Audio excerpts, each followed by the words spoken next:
Hello, everyone. My name is Ben Gromiko. I'm from InterNACHI. That's the International Association of Certified Home Inspectors. And we do free, live, interactive, online webinars open to everyone. And we're doing a webinar today about pictures, inspection pictures, and photographs, and how many should you take, and how relevant are the pictures, and can you get in trouble with too many pictures or not enough pictures? So, we're going to talk about inspection photos and a bunch of other things with my buddy Derik Pomaville from High Tech Home Inspection Training. Hi, Derik, are you there? I am here. It's good to see you, Ben. Awesome. Good. Hey, Derik, how long have you been in business? Tell us a little Uh, bit about yourself. okay, I've been a home inspector since 1994. Wow. And yeah, just a little while there. I never thought I'd be doing anything that long, but here we are nearly 30 years later. I've been teaching home inspection certification courses since 2003. So about 19 years now that I've been teaching. So, and I love doing it. Love doing home inspections. Love doing teaching, because it's so rewarding to see what students can do with the stuff you give them. Absolutely. So thank you so much. You're one of our training partners, and we really appreciate it coming on InterNACHI webinars and teaching us a little bit more about a few things. Why don't you start to share your slide, and Okay. we'll get right into the information. I want to remind folks that you should be able to see us. We can't see you. You should be able to hear us. We can't hear you. So if you wanted to ask a question to Derik, feel free.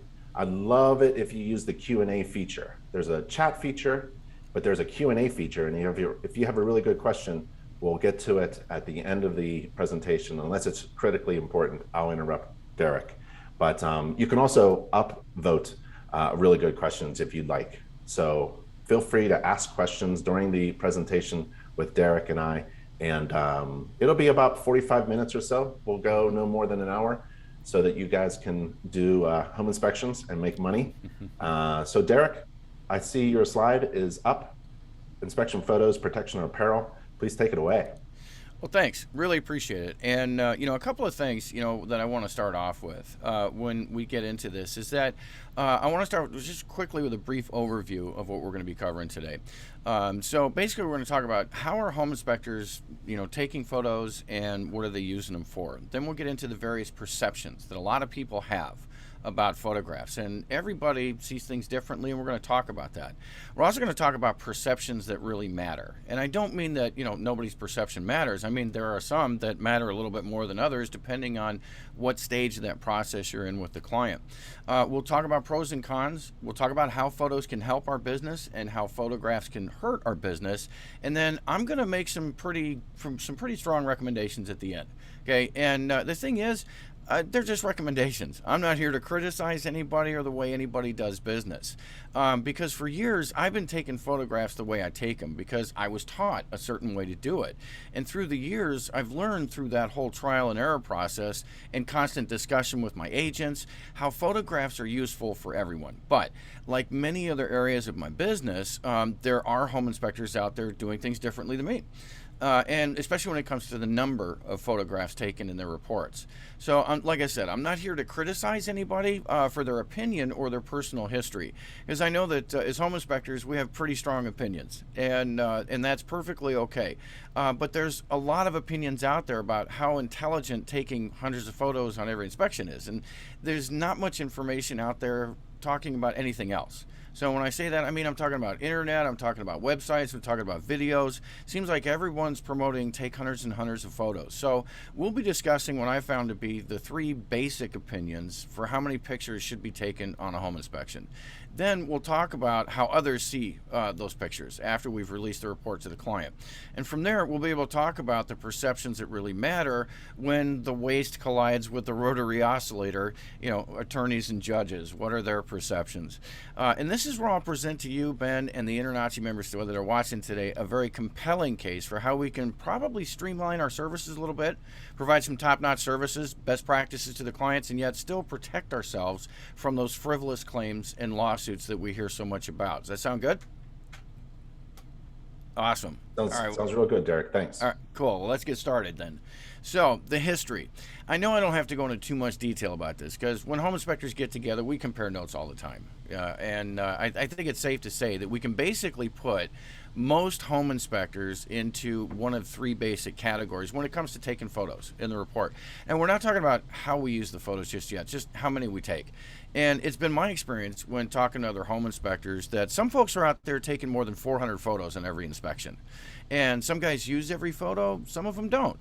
And then there's kind of that middle of the road group where, I've read reports. Students bring me reports on their own personal home inspections all the time. I've read thousands of them over the years. And I've talked to home inspectors who say they average that 100 to 150 photographs per inspection. My brother-in-law, he's one of those guys, veteran inspection professionals in Phoenix, Arizona. I didn't teach him to do that years ago, but he takes about 150 photos per report. And then finally, there's inspectors who, like me, they only take about 10 or 15 photographs per inspection, okay? So understanding why we even take photos at all, that's easy. And that's because we're living in a digital and a very, very visual society these days. We place a great deal of value on what we can see with our own two eyes. Many of us don't, how many of us, I should say, don't stream YouTube, Netflix, Hulu? I logged into TikTok once. Oh my gosh, I clicked through a few of those videos. Next thing I know, it's 2 o'clock in the morning, and I have to get up at 6 o'clock for an inspection. So, I just said, forget it, man. I deleted the app. I can't look at it. That's how powerful those visual images can be, especially when you make it easy just to swipe, go back and forth, and they're quick hits like that. And we're drawn to the visual aspects of society because society bombards us with them. Okay, it's not just TikTok and Hulu. According to Brendan Kane, in his book Hook Point, in 1970, I'm dating myself, but this is 1970 when I was a little kid, the average American was exposed to and saw about 500 ads per day. Okay, whether it was billboard or magazine or TV or whatever, radio, it was about 500 ads per day. Today, we're hit with as many as 10,000 advertisements in one day. And most of them, 85-90%, are visual. So there's two reasons for this. One, they can, because the internet just gives us that amazing reach. And two, because it's effective. The best way to make an impression on someone for a product, a service, or for entertainment value is to show them that visual representation. So as home inspectors, we tend to place a lot of emphasis on taking photos because we're working so hard to provide people information who are unlikely to understand those technical details or long-term implications. So we take those photos, put them in the report, and we kind of bridge that gap with them. And that's a wonderful use for photographs. Other justifications for taking photos, well, it'd be things like agents want them. We've all heard it, right? More pictures, more pictures. And of course, everybody's favorite, I don't want to get sued, so I take more pictures. Okay, so the burning question that I've been wanting to find the answer to for a long time, especially since I became an educator, is do all these photos really help? And I know my agents love them, right? And I know my agents that they give them to contractors, and I know that I get fewer phone calls from contractors. But in 28 years as an inspector, 19 as an instructor, I've actually never been sued. My ex-wives have sued me, but let's not go there, okay? So what I set out to discover last year was to get answers to these questions. One, why are home inspectors being sued? Two, how many photos do they take? How many go into the report? How many don't go in the report? Three, have there ever been any cases actually won based on photographic evidence? And then the last one is, have there ever been any cases lost because of that photographic evidence? I wanted to know. And what we learned may surprise a lot of home inspectors out there. I'm likely to stir up some powerful convictions here, and I'm ready to take the heat, because we've researched this extensively. I'm not saying perfectly, but we did a pretty extensive job researching this using legitimate resources from the legal profession. Okay, I've interviewed home inspectors from all over the country throughout my career as an inspector and an educator. I've also had the benefit of working with real estate agents now for nearly 30 years, constantly asking them for feedback and ideas. And not only that, when an agent tells me more pictures, I always ask, how does that look? How do you and your client benefit from more pictures? So as you may guess, I've managed to form a few opinions of my own. And the thing is, though, as an educator, I know I can't educate people in our industry with opinions. So home inspectors, we deal in the visual observations, the points of fact.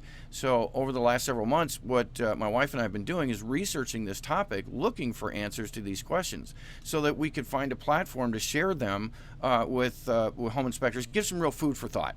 And knowing what works with the photographs all begins with gaining that understanding of how everyone involved looks at the photos, okay? Because everyone has a different perception. Brad Paisley, country western singer, he said it so well in one of his songs where he said, "You see a priceless French painting, I see a drunk naked girl." Okay, everyone's got a different perception, of what they're going to see. So anyone who's looking at the photo from the home inspector's report, they're almost guaranteed to have a different perception of not only what the photograph is, but what it means. Okay, and all too often when interviewing or even just having a casual conversation with other home inspectors, I learn how they're heavily focused on taking and revealing photos to the home that to the home inspectors are perfect for the client. They're perfect for the agent, the seller, the contractor, and it's their best CYA tool. And unfortunately, there's little room in a lot of opinions, not everybody, but a lot of these opinions, these guys, little room for possibility that there's something else, that others might have a different perception. And again, I'm not trying to be critical as much as I'm trying to show how most of us are really, really good at putting good quality photographs in the report for the buyers, for the agents, for the sellers to use. But do we really understand all the perspectives? Do we really understand how insurance companies look at it? Do we understand how attorneys, judges, or even juries are going to interpret those photos? Our research actually said no, we don't. So let's quickly run through what we know about the various perceptions others have, and then we can get on to the results of the research. When we review our reports from the home inspector's perspective, before we click that magical send button in the email, the home inspectors of the world, we see a thing of beauty. We see the hard work that we did to navigate, to explore, to research, uncover everything we possibly could about the house. The pictures, in our eyes at least, are an obvious representation of what we're trying to say in the narrative. And that photo of the withered widget with the circles and the arrows, that's solid proof that the condition exists. And it's obvious how it needs to be fixed. Now, this is the perception of the home inspector. We tend to think in the absolute and believe in our heart of hearts that no one can argue with such a work of art. And I'm guilty of that every single day. I look at my reports and I'm just so proud of them because they're so beautiful. But what does the client see when we place that picture of the main panel or a water pressure gauge in the report? Well, surprise, surprise, they don't always see the same thing. Why? Because they paid us to translate what we know into something they can understand. So, for example, you're likely, Ben and everybody watching, to know what this is a picture of. Is a typical client's going to know what improper flashing is on a roof. Any guesses as to what it is? I think I had that for breakfast. God, I hope not, because that's a human spleen. And and not only is it a spleen, it's a cancerous spleen. All that. Yeah, I know, it's kind of gross, but I'm trying to draw some contrast here. Not only is it a human spleen, but yes, that's cancer on the top, that bubbly looking stuff. And none of us expect anyone here to know what this is. And that's not the point of showing it to you. I wanted everyone to see from another perspective how others can see something entirely different than what we intended. And more evidence to this in a little bit. So what about the agent? We all know how the agents look at it, right? We've learned this one through experience. Agents look at that picture, or they grab the report, they find the summary, then they complete the request for repairs to submit to the seller. The next job, get bids for the work. And all they want to do most of the time is just grab that photograph, show it to the contractor and say how much. The agent, like the client, is not a subject matter expert when it comes to home inspections. We all know agents don't want to be subject matter experts. Photos make their lives easier, even though they never even look at them, but that's not the point. They don't want to learn anything from it. They don't want to read the report. They just want to say, here, Mr. Contractor, how much is this going to be? And what about insurance companies? What are they going to see? Well, plain and simple, insurance companies see an opportunity to save money. Okay, I spent several years as an executive vice president of operations for an insurance company, property and casualty insurance company. I have a pretty deep understanding of how insurance processes work. And insurance companies, they're on your side. They have to be. It's written in the policy and it's state law. And when there's a claim, they'll handle it according to the terms of the policy.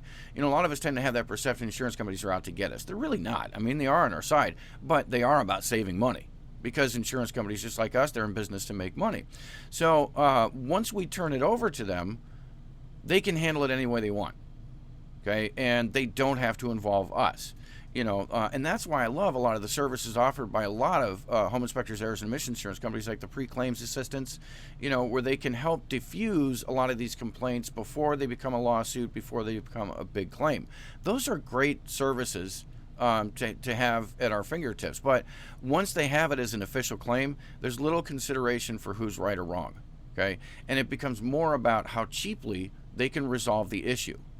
Litigation in the courts is always the last option because it's the most expensive. Oftentimes, when it's clear that someone has a legitimate chance at winning a lawsuit, right or wrong, the insurance company might just pay it because it's so much cheaper than it is to fight it. Okay, but when they have a stack of photographs and they can use them to apply a technique known as intimidation, and I don't mean that in a negative context. I mean, it's intimidation. You give them enough photos, they can go back to the client on your behalf, and they're going to show dozens of images proving the home inspector didn't make a mistake and that there's no way they could win a lawsuit. Therefore, no money, Mr. and Mrs. Buyer. Well, the insurance companies, that's the cost of an administrative person on the phone for a couple of hours tops. That's a lot less than $20, $30, $40, $50,000 for a claim. And it works. The reason it works is because of that societal perceived value of how a picture paints 1,000 words.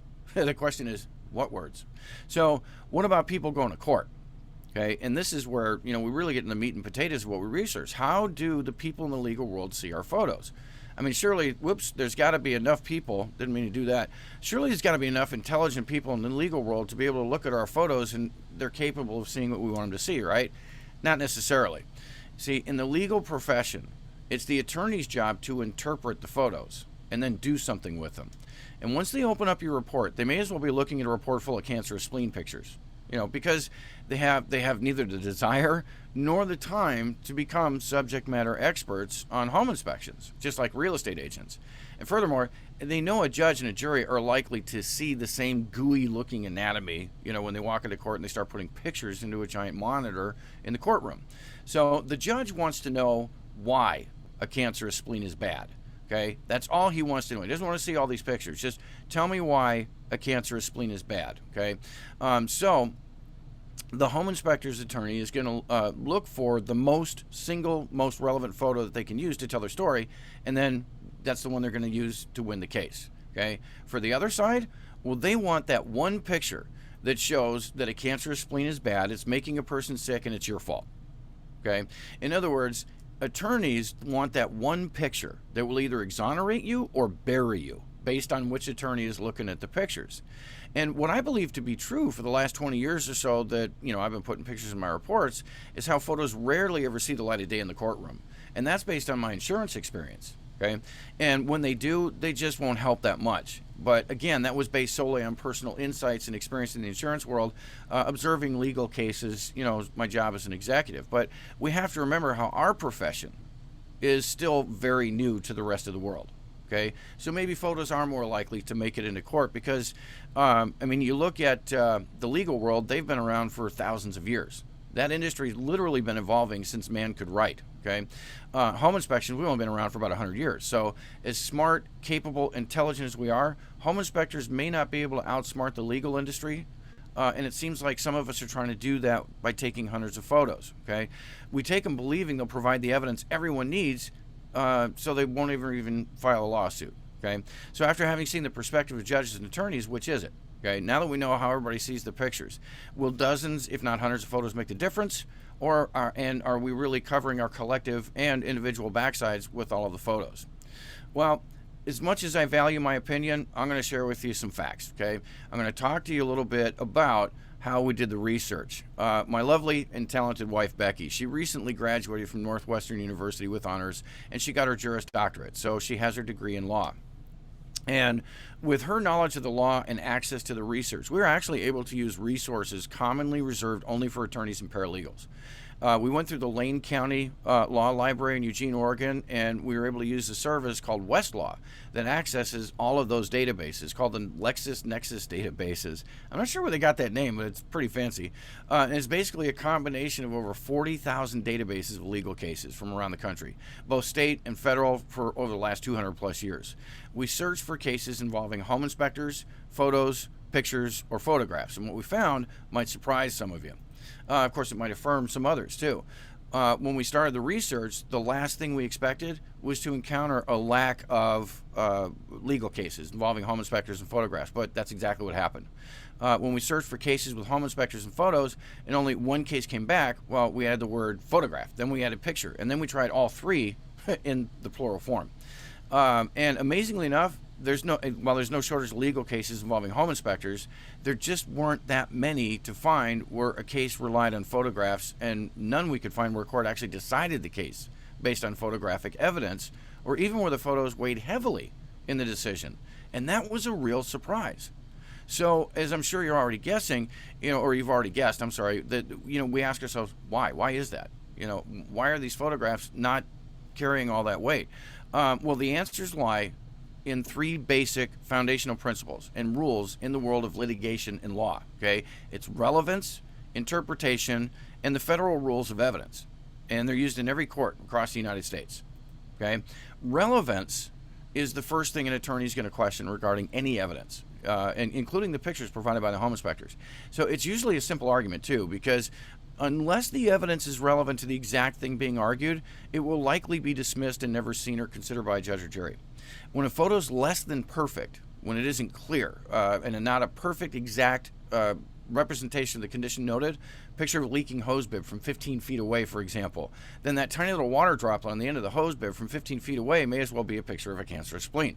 It's not relevant. It's not going to be considered. It could actually get dismissed. Now, the picture doesn't even have to be a bad picture to be dismissed as not relevant. If the judge or jurors can't be made to see the drop of water at the end of the hose bib as proof of a leak, well, then the photo's not relevant. It's going to get dismissed. And somehow, you'll have to prove that photo is evidence enough to support your position that the hose bib is leaking.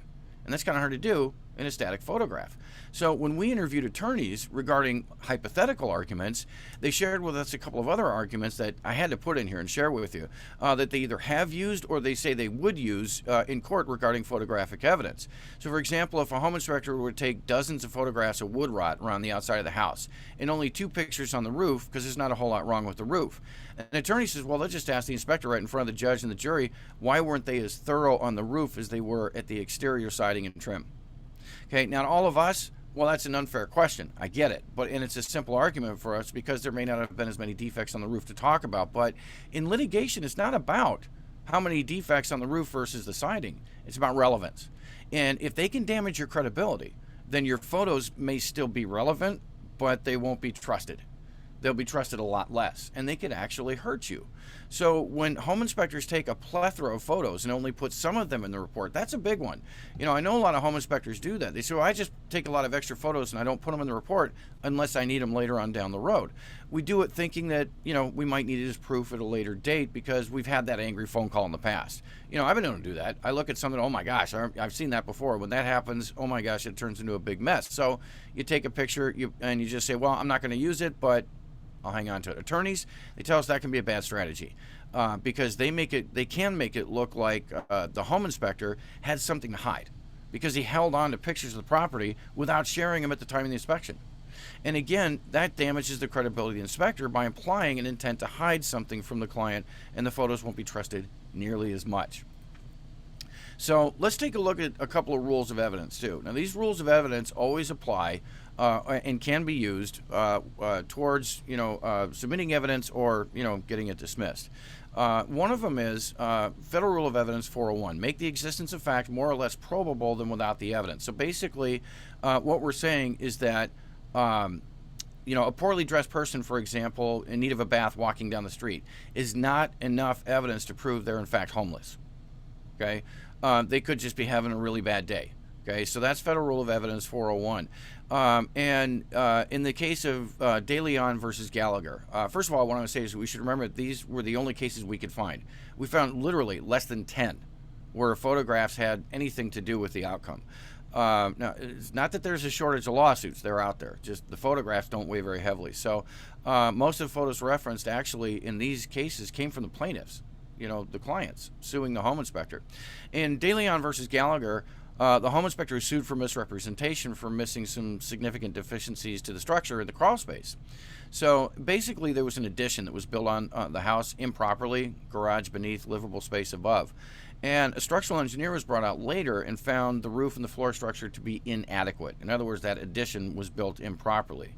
And the client showed their photos to the court of a sagging ridgeline to prove the point that the structural engineer said there should have been collar ties and a bigger beam underneath. So it should have been collar ties up, bigger beam down. Here's the photographs. And the client also, and I found this one to be pretty interesting too, that they were able to prove how the home inspector, after the fact, after the home inspection, inserted a disclaimer of liability into the contract and forged her signature to reduce his liability on this one. I would never recommend that practice. I couldn't believe it when I read it. Okay, so home inspector, I mean, that is, to a lot of us, okay, that guy's got something to hide. Maybe he knows he missed it. But the court looked at the client's photos, and they basically said, I don't know what you're talking about. I don't see a sagging ridgeline, and I don't know what that means. That's what they did with that photograph. They refused to consider the forged signature in the outcome. Why? Because a poorly dressed person needing a bath isn't necessarily homeless. He forged the signature, but that's got nothing to do with missing the deficiency underneath in the crawl space, because he had written the limitations in his report that there was vaulted ceilings upstairs and that the beam was enclosed in sheetrock in the crawl space. Okay, so there's Federal Rule of Evidence 803. Industry standards are relevant evidence of what reasonable conduct is. Okay, so that means in the legal world, our standards of practice, especially when they're a matter of state law, but they don't have to be state law to be relevant, because they're recognized industry standards, and courts use this a lot. So in the case of De Leon versus Gallagher, the home inspector, he brought in an expert to testify, here's what the standards of practice are, here's how I met him. And the court said, that's great evidence. And even though the photographs were introduced, the courts found for the home inspector, because he adequately inspected the home and he adequately documented the limitations about being in the crawl space. So even though the home inspector did some pretty shady stuff, he still got off the hook. Okay. Federal Rule of Evidence 901. Someone must testify the photos an accurate depiction of the scene where the issue lies. That means basically photos require authentication. Photos do not stand on their own merit. You got to bring somebody else in to verify that it's a real photo of the exact problem for that house. And it has to be very precise. This case called Milner versus Biggs. Home inspector's access to the crawl space really severely limited due to fallen insulation and ductwork in the crawl space. The home inspector noted in the report that he couldn't get very far into the crawl space. He documented the crawl space appeared to be dry at the time of the inspection, and so the buyers asked the sellers to fix the ductwork and the insulation in the attic, and the seller agreed. Weeks later, they're moving in. New homeowners, they found a soft spot in the floor. So that prompts the husband to go down in the crawl space, take a look, where he discovered rotted floor structure, joists and beams, I believe, in subflooring structure. So since the house was now vacant, they were able to see a lot of wall surfaces too. And guess what? Oh, there's mold. There's mold on the walls where moving boxes and furniture had all been stacked up against the wall prior to moving out. The buyers sued the home inspector for missing the rotted floor structure, the mold, and the water damage in the attic. They also found water damage up in the attic. Okay, clients had photos of a rusty staple in a piece of plywood in the crawl space and at the beam. And the judge gave him very little credence because he had no idea what he was looking at. There was no way to know that that picture was taken actually in the crawl space. Although it was a great picture of the deficiency, there was no proof, there was no verification that it was from that crawl space and that it meant anything bad. So photos showing deteriorating beams in the crawl space, but judge still admonished the plaintiffs. It's actually on record. He admonished the plaintiff's counsel on how the better practice would have been to authenticate those photos. So basically, they came to court with a picture of a cancerous spleen and said, here's a problem with the electrical panel. Okay, and again, courts ruled in favor of the home inspector. So witness testimony. This is a big one. It's even more compelling than a photograph. In Kelly versus Benedict, and this happened in Texas, and I think this one was 2019. All of these were all in the last 10 years, by the way. The home inspector was sued for missing termite damage at the floor structure in the crawl space. Within months of the client moving in, they found drywood termite frass in a couple of places inside the house. So the sellers, the agents, termite inspector, the home inspectors were all named in the lawsuit because they had people come out and say, "Oh yeah, your home inspector is a moron. He should have caught that." So they sued. And they introduced the seller's photos to prove that there was termite damage in the crawl space. They took the photos, though, 2 years after the home inspection. The home inspector took no photos. He made no mention of any damage to the floor structure in the report. And this is the big one, okay? Because we look at this and go, yeah, that's why I take pictures, to prove there was no problem, okay? The home inspector testified how he didn't remember seeing any damage. He testified that had there been damage, he would have noted it in the report. And both the home inspector and the termite inspector testified how frass looks a lot like sawdust and dirt. It's kind of hard to recognize when you're crawling around a dirt floor at a crawl space. The judge ruled that the clients failed to prove with their photos how the evidence existed, period. It was in existence, present and visible at the time of the home inspection. He said, there's no way that I can tell that from your photographs. They took their pictures 2 years after the home inspection, and the court allowed it because there was an expert to authenticate it, but it didn't help. Why? Because of the testimony of the home inspector and the termite inspector. So the witness testimony beat the client's photographs. That and the fact that the photographs were 2 years old. So if the pictures aren't really going to help us in court, okay, can they help us in everyday business operations? Well, I think most of us already know the answer to that one. Because you can't be a home inspector very long before a client calls you up and says, yeah, I didn't read your report until just now. And in the case of Milner versus Biggs, the case where the home inspector couldn't access the crawl space, the buyers admitted in court they didn't read the report before closing. Okay, so we know that to be true, and people come to us after the fact. Would photos in that report have prevented them from suing? Probably not. So even if the home inspector had taken a bunch of photographs, he's still been sued, okay, because they eventually did read the report and they didn't care. They didn't care what they saw.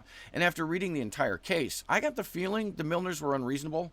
They weren't about to listen to anything short of a promise of a victory in court. And I realize here too that it just may not be possible to take enough photos to satisfy that unreasonable client. And when dealing with reasonable people, sure, a photograph very likely to make them think twice about calling you to complain when there's something they're upset about, because it's that societal perception of the photograph. As long as people are willing to spend money to sue someone else, there'll always be an attorney willing to take their money and go for it. Now, I'm not saying that attorneys are crooks. That's not what I'm saying, okay? And I know it can easily be translated. I'm saying if somebody's got $450 and they've got a building that's a foundation, 4 walls, and a roof with some electrical, plumbing, and mechanical in it, I'm there, man. I don't care what they're going to do with it. If they want to pay my fee, I'll give them the report, and I'll do the best job I can possibly do. And I don't think attorneys are any different. They're in business to make money just like we are. So as long as people are willing to pay for it, they'll always be willing to. They'll find an attorney willing to take the case. So looking at that Milner versus Biggs, the buyers clearly had very little to go on justifying suing anyone. But they wanted to try. They found an attorney willing to take the case. Starts with a letter. Always goes from there. What happens? Anybody's guess. But if you had photos, you're still going to get the letter from the attorney. And you could still very easily end up in court. Okay? So, yes, they're a great deterrent. Okay? I totally agree with that. But is it going to work in court? And the answer to that's probably not. Okay? There's also the benefits of courtesy. I learned a long time ago, that I get fewer phone calls from agents, sellers, and contractors when I have the right kind of pictures in there. There's the safety, and this is where I take pictures. I tell clients, don't follow me up the ladder to the attic, onto the roof, into the crawl space, into the electrical panel in the furnace. That's where my pictures come from. Because those are areas where I don't want the customer to go and they can't see the deficiencies for themselves. And when agents started telling me years ago, from the very first time I handed a report over with pictures in it, agents have been telling me more pictures, right? But because I have, a corporate background, I learned a long time ago in corporate America, you don't just take anything literally. You ask more qualifying questions. So I asked, how does that look? How do you and your clients benefit from more pictures? And as it turns out, they wanted more pictures so they could talk less to contractors and home inspectors. So that's when I started adding images to my reports, showing right next to the defect the right way to do things. And I used images like the ones that are available on InterNACHI's website, that show you all the proper ways to do things. You put that right next to the defect, That's a lot fewer phone calls, and realtors and agents are very happy. Because that way the realtor can go out to the contractor and say, home inspectors say this bad. Home inspectors say that good. You make good. How much? And they're done. That's what they want. Insurance companies, their job's easier and cheaper when they've got those pictures to intimidate with, right? They can do it over the phone. They can send them a few emails with the pictures, and they'll say, we have documented evidence, proof right here in our offices. And they pay out fewer claims and they save money, okay? That's how pictures benefit. So when your insurance company is asking for more pictures, it helps to understand why they want them. Helps you make a better, more informed decision as to why you're taking those pictures, okay? How can pictures hurt the business? Okay, well, an easy argument attorneys make against photos for relevance: deficiencies in the picture that wasn't stated in the report. We saw that quite a bit too in some of these cases. They never actually made it to court. The insurance company settled it, because we researched some of these claims. My photo looks better than your photo. Now you got that he said, she said. If they can argue enough to say that mine's better than yours and the other people say no, mine's better, they'll just toss them both out rather than argue about it. So if your photo's not clear, if it's blurry, if it's too close, if it's too far away, that's how they can hurt. My brother-in-law, he owns Veteran Inspection Professionals in Phoenix, Arizona. He's been doing home inspections for 20 years. And a couple of years ago, he did a home inspection for an agent on a house that she was buying. It's standard practice for him to take a picture of the electrical panel with the dead front off. And they just put that in the report and say, here's your panel. And I used to ask him, why do you do that? He says, well, it looks good in the report. Okay. Well, last year, he says, you're never going to believe this. He says, my guy Barry, he went out and did a home inspection today, and it was for a home that the agent bought a year ago, and I did the inspection. Barry found double tapping in the panel, took a picture of it, put it in the report. Realtor calls me and says, you missed it a year ago. Shame on you. You got to pay to fix it. And apparently, it's a couple $1,000s worth of electrical issues that needed to be repaired that were uncovered once somebody dug in the panel a little bit further. We all know that story, right? So Mark just went back to the original reports from a year before, showed the picture of the electrical panel, and said, gee, put the two pictures side by side. No double tapping here, double tapping there. The realtor swore up and down she never had anybody work on the panel, and nobody went in that panel in those 12 months. Well, somebody had to, and he had the photographic evidence, and that helped. Okay, so I can see that. But how many of us, he's been taking pictures for 20 years, right? And he always puts a picture of the electrical panel. That's the only time that's ever come in handy. Okay, so you kind of have that, how much effort am I putting out there for something that, is clearly not my problem, and I didn't do it and screw it up. So from this story and researching all these cases, it appears that some of what I've been doing over the years is a great idea. Some of what I've been doing isn't necessarily as good as I thought, and some of it might only help once in a while and may not be worth the effort. Okay, so there's two key takeaways, actually three, that we want to take away from all this, and we're probably already profoundly aware of them, but it helps to think about this in terms of photos. Okay, because sometimes we forget of what these key takeaways are, and we try to enhance our report through the use of photos, enhancing the CYA tools, if you will, and maybe we're not enhancing them all. So the first key takeaway here is going to be own up to your mistakes. Okay, now you see that all over InterNACHI's website. You see that all over a lot of other home inspectors' websites. You make a mistake, no amount of documentation or photos are going to save you from having to own up to it. Okay, and that's what the standards of practice are for. Standards of practice protect us and the consumer.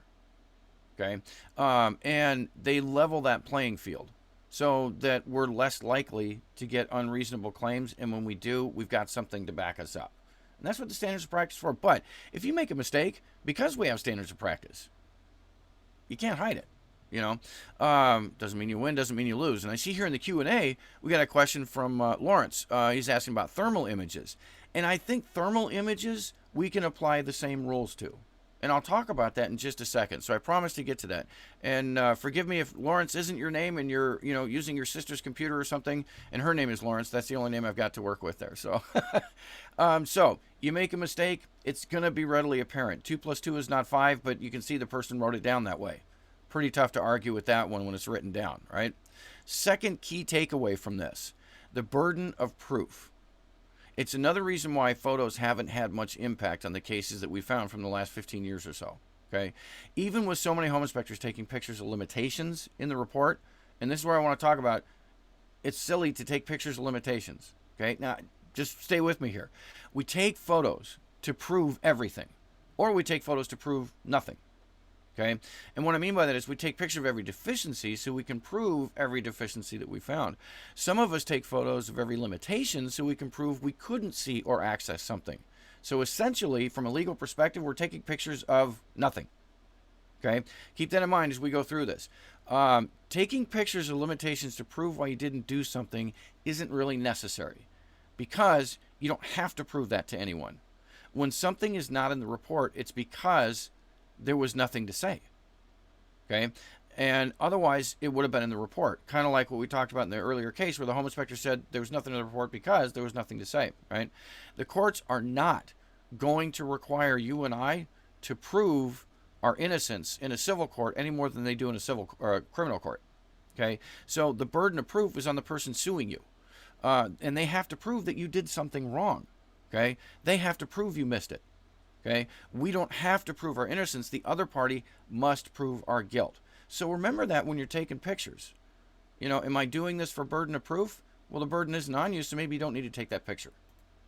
Okay, so what about pictures of deficiencies? You know, we should take pictures of every single one, right?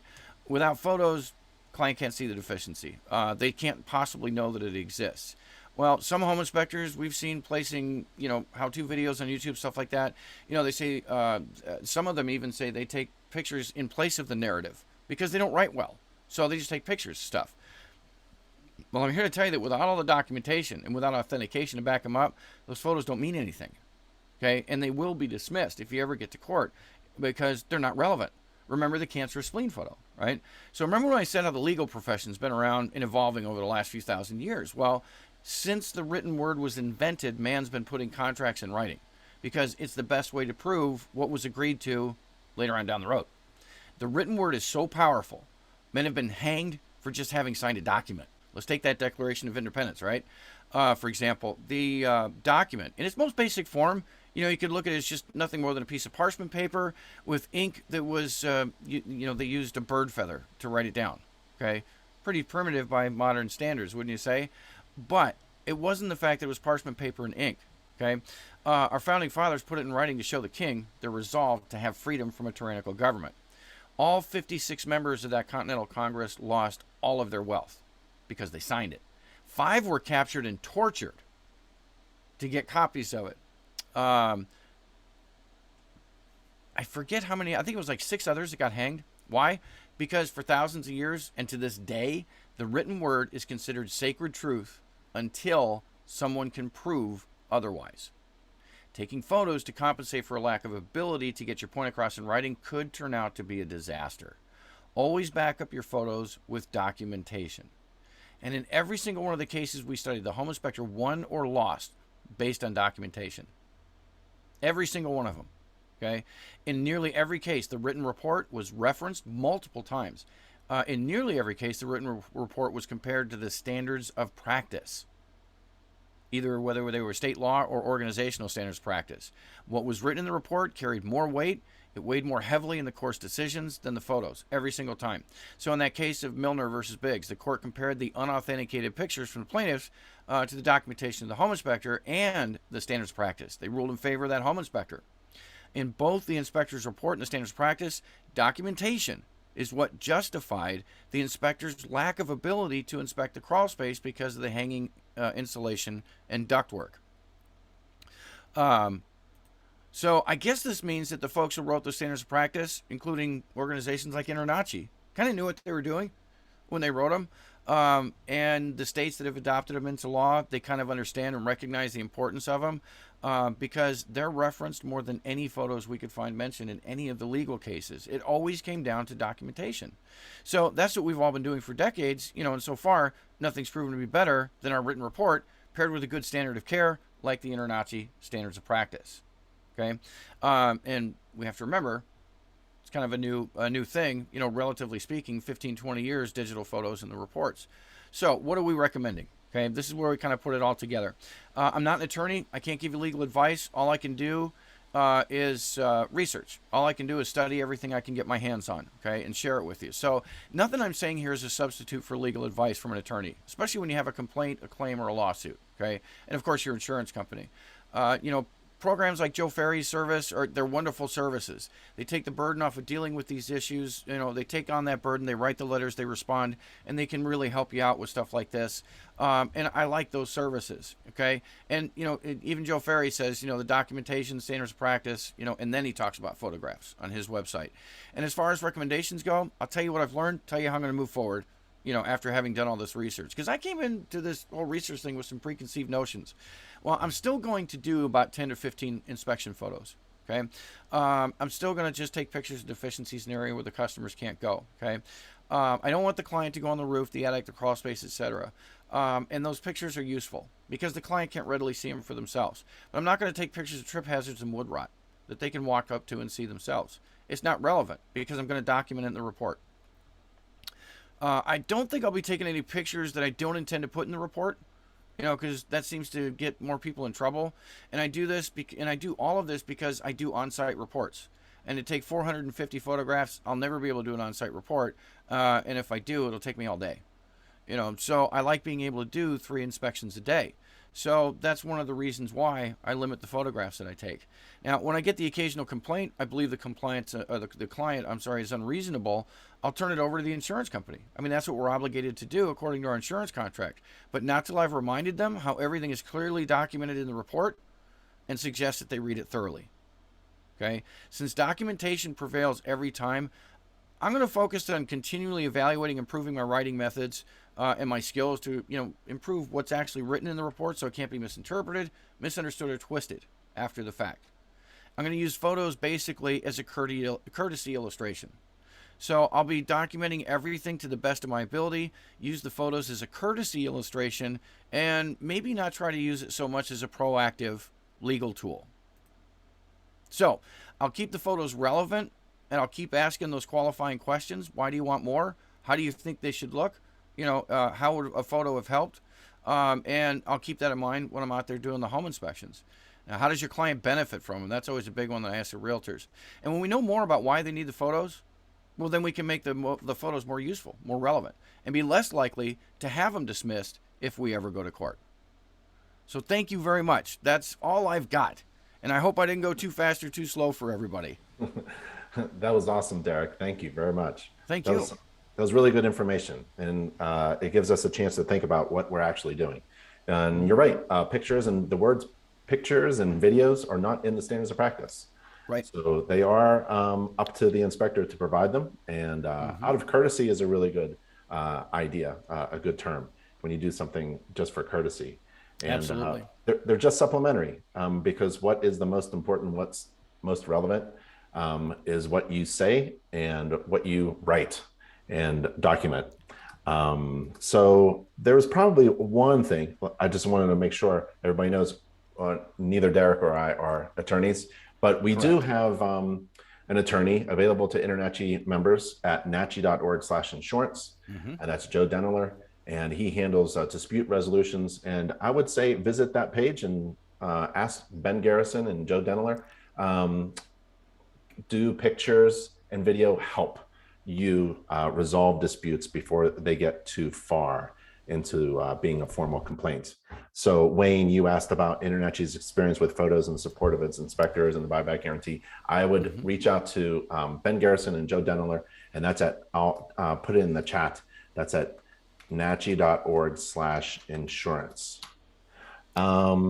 Katrina asked opinion on videos. Well, I always do videos of my inspections. What do you think, Derek? You know, I think videos are really cool. And again, and I want to go back also to Lawrence's question about thermal images because I still need to address that one. I think videos can be a really cool thing. I think they can be very helpful. I'm not so sure yet if there's enough evidence out there that they could help us, you know, if we ever do end up in court. And again, I'd get an attorney's opinion on it. Personally, I don't do videos. And again, maybe you can call me old school, but I'm going 30 years back to long before, you know, when I first started, digital cameras were like $1,800 and they were cost prohibitive, you know, so I didn't do photo. You could do Polaroids, you remember those, but they were $1 a piece, you know, and they were lousy photos. So I'm not so sure. I think videos is still kind of a new technology. And Lawrence, all I can tell you about the thermal images is what I tell my students. Use it like you use your moisture meter. If you suspect a problem, get it out and use it. Either that, or you're going to do an entire energy audit and do every surface area of the home with that thermal imaging camera. I think they're a great tool. I think they can give us a lot of insights into the home. I'm not so sure that I would use it as a CYA tool, but there's a lot of good uses for it. Yes, many of which we don't have time to get in here. So Yep. use it selectively. Yep. And sometimes a home inspector is hired just to document with only pictures and Mm-hmm. video of the condition of the home, Mm-hmm. the condition of a roof, a bank phase inspection, what phase is the construction in, Mm-hmm. and also pre-drywall to see the insulation. It's hard to Right. write what you see, especially when there's an insulation in the wall installation problem. Exactly. Lee asks, do you take more photos if you have an absentee client? Uh, I do Go ahead. actually, I'm and sorry. then I do video, and then I show the client the inspection summary Mm-hmm. essentially, and with pictures and video. What do you think about that? And I think that's a great idea. Again, I'm not using video, at least not yet. When the when the client can't be there, I do take more pictures. I'm not going to take, for example, a picture of every occurrence of wood rot. I'll say here's an example of wood rot, and it's in several places around the house. Read the report.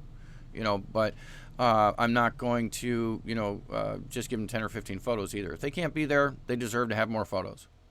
Yep. Ryan asks our thoughts about whether or not software companies, inspection report software companies, are built around pictures, whether that's a liability or not. I think you have to decide what your inspection report looks like. Essentially, you're going Mm-hmm. to be ultimately judged upon the report. That's what they're buying. Yeah. A little bit about the experience, a little bit about what you say during the inspection, but no one's going to remember any of that. Mm-hmm. They're only going to look at the text and the words that you use.